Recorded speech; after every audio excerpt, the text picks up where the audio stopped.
नमस्कार, मेरा नाम दीपांशु कुंवर है और आप इस वक्त पगडंडी देखना शुरू कर चुके हैं। उत्थान मंच में इस वक्त हम मौजूद हैं, जहां एक तरफ उत्तरायणी का त्योहार मनाया जा रहा है, तो वहीं हमारी मुलाकात होती है कुछ युवाओं से जो अपनी बात रखना चाहते हैं आप लोगों के बीच में।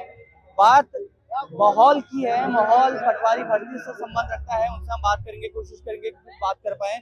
बताइए, आपका नाम बताइए। मेरा नाम दिव्यांशु वर्मा है और मैं यहीं हल्द्वानी से बिलोंग करता हूँ। इस बार 2022 में मैंने हल्द्वानी से विधायक पद का चुनाव लड़ा है।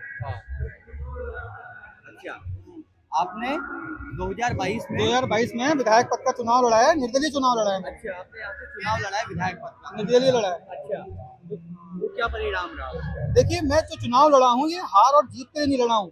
ये अपने लोगों को बताने के लिए लड़ा हूँ कि आप लोग भागीदारी बढ़ाइए अपनी। जब सरकार आपसे क्या कहते हैं भर्तियां निकालती हैं और वो भर्ती बार बार वो घोटालों में फंस जाती है, वो भर्तियां बिक जाती हैं, तो जो युवा बाहर से आके यहाँ रह रहे हैं और इतना खर्चा करके तैयारी कर रहे हैं, 7-8 घंटे पढ़ाई कर रहे हैं और उनको लास्ट में जो नतीजा मिल रहा है वो गलत है। कहीं ना कहीं उनके संग अन्याय है। 2016 में पटवारी की भर्ती आई थी और 16 के बाद 22 में आई और उसके हालात ये हैं कि अभी ये भर्ती होने के बाद फिर ये इसमें घोटालों में फंस गई। तो ये जो सरकार है ये युवाओं के लिए कोई ठोस कदम नहीं उठा रही है। और अभी तो जो हमारे मुख्यमंत्री हैं वो भले 45 साल के हैं, लेकिन वो युवा हैं। तो हमारी उम्र तो 28 साल है, तो हम भी तो युवा हैं, हम भी अपनी बात कहना चाह रहे हैं। मैंने जो चुनाव लड़ा ये सिर्फ एहसास करने के लिए लड़ा कि अगर हम पटवारी का, दरोगा का, वीडियो वीपीडीओ का, पीसीएस का फॉर्म भर सकते हैं तो हम राज्य के वो युवा हैं कि जो हम विधायक का, सांसद का, ब्लॉक प्रमुख का, जिला पंचायत का, ग्राम प्रधान का, पार्षद का हर फॉर्म भर सकते हैं। आप लोग भरें। जिस प्रकार से यूकेएसएससी और यूके पीसीएस में युवा अपनी भागीदारी बढ़ाता है, फॉर्म आता है, फॉर्म भरता है, 1-1 लाख लोग फॉर्म भरते हैं। अगर ये युवा 70 सीटों में फॉर्म भरने लगे तो 70,000 आवेदन जिस दिन आने लगे तो ये लोग पागल हो जाएंगे। आपने भरा था पटवारी का फॉर्म? पटवारी का फॉर्म भरा था। हाँ, मैं छात्र हूँ और लगा हो 2-3 साल तैयारी करने में, लेकिन जब ये फॉर्म आते हैं हम तैयारी में लगे रहते हैं, उसके बाद ये फॉर्म हमें से बंद हो जाता है। दोबारा आयोग के पास जाते हैं इसको रिसर्च करने के लिए, दोबारा रिसर्च। लेकिन ये ऐसे बार बार होता रहेगा तो हम कब तक अपनी वो महत्व को पानी में फिरता रहेगा। ये जीता है कि दोबारा आयोग को इसके खिलाफ सख्त कार्रवाई करनी चाहिए। अच्छा, बिल्कुल। इनका भी कहना है कि जो उत्थान मंच में ये आए हैं, अच्छी बात है, उत्तरायणी का त्योहार मना रहे हैं, लेकिन सभी के मन में, दिल में एक निराशा भी है, क्योंकि अभी अभी जो है पटवारी का एग्जाम जो है वो निरस्त हो गया था। इसके कारण अगर ये लोग कराने में सक्षम नहीं है एग्जामों को, तो ये लोग सरकार क्यों चला रहे हैं? हम लोग उनको सरकार चलाने का मौका क्यों दे रहे हैं? क्या ये बड़ी बड़ी गाड़ियों में घूमे इसलिए इन्हें मौका दे रहे हैं कि आप लोग बड़ी बड़ी गाड़ियों में घूमे? जब ये यहाँ पर विधानसभा के चुनाव होते हैं, लोकसभा के चुनाव होते हैं, तो उत्तराखंड के ऐसे कितने युवा हैं, तमाम युवा जो उत्तराखंड से बाहर जाके काम करते हैं और वोट के समय वोट देने के लिए राज्य में आते हैं। क्या वो इसलिए वोट देने आते हैं कि आपको हम लोग बड़ी बड़ी गाड़ियों में घुमाएं, आप लोग खाली सिर्फ एंजॉय करें, पेंशन लें और खूब पैसा कमाएं?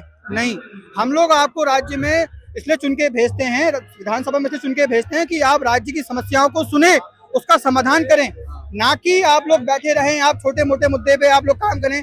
सरकार का काम है युवाओं को रोजगार देना, उनकी समस्याओं का समाधान करना, ना कि उनको बेरोजगार रखना। अभी हमारा राज्य में 60% युवा हैं जिनको आप कैसे भी कहीं भी इस्तेमाल कर सकते हो। हमारे राज्य के युवा यूपी संभाल लें, हमारे राज्य के युवा देश संभाल लें। मैं नाम गिनाता हूँ आपको, अनिल चौहान, मैं नाम गिनाता हूँ आपको विपिन रावत, मैं नाम गिनाता हूँ आपको योगी आदित्यनाथ। ये सब हमारे राज्य के युवा हैं।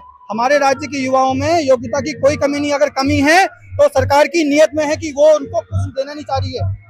6-6 साल के अंतर के बाद आप लोग भर्तियां निकाल रहे हैं और वो भी आप भर्ती नहीं करा पा रहे हैं। अपने चुनाव तो आप बड़े प्यार से कराते हैं। मैं आपको सिर्फ ये कहना चाह रहा हूँ, 2024 में लोकसभा चुनाव है और 2027 में विधानसभा चुनाव है। ये आपकी सिर्फ पोस्ट है, 70 पोस्ट, 5 पोस्ट है, इनके लिए बेतहाशा फॉर्म भरिए आप। मैं खड़ा हूँ आपके साथ, आपका भाई खड़ा है आपके साथ, आपकी आवाज सड़क से लेकर सदन तक उठाएगा, ये आपसे वादा है मेरा। और ये आज इस बात की बात मैं कह रहा हूँ आपसे कि आप लोग डरिएगा मत। आप लोग युवा हैं, इस राज्य की रीढ़ हैं। युवाओं को किसी पार्टी की जरूरत नहीं है, पार्टी को जरूरत है युवाओं की। युवा खुद में बहुत मजबूत है, उसे कमजोर समझने की कोशिश ना करी जाए।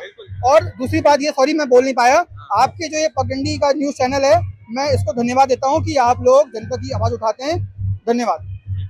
भाई साहब लोगों से बात की, जो इनके मन की पीड़ा थी वो इन्होंने आपको बताई कि क्या क्या दिक्कत परेशानी इनको यहाँ पर है। और साथ ही जब एक तरफ हम उत्तरायणी का त्योहार मनाने यहाँ पहुंचे थे, मैंने पहले भी कहा, लेकिन कई मुद्दे ऐसे हो जाते हैं जिन पर बात करनी जरूरी हो जाती है, क्योंकि समय का अभाव है, टीम का अभाव है। जब आप कम संसाधनों में काम करते हैं तो आपको तकलीफें ज्यादा होती हैं, लेकिन कोशिश जारी है आप लोग तक पहुंचने की। आप हमारे साथ जुड़े रहे, बने रहे, देखते रहे पगडंडी। बहुत बहुत शुक्रिया, बहुत बहुत धन्यवाद। पहाड़ों की ऊंचाइयों में बसा चुनिंदा गेहूं से बना, स्वच्छता और शुद्धता की पहचान, पीढ़ी दर पीढ़ी चले आए, पारंपरिक चक्की से पिसा। हमारे श्रम का फल है आपके परिवार का भोग, नर्मदा भोग, स्वाद वही जो अपनों को करीब लाए।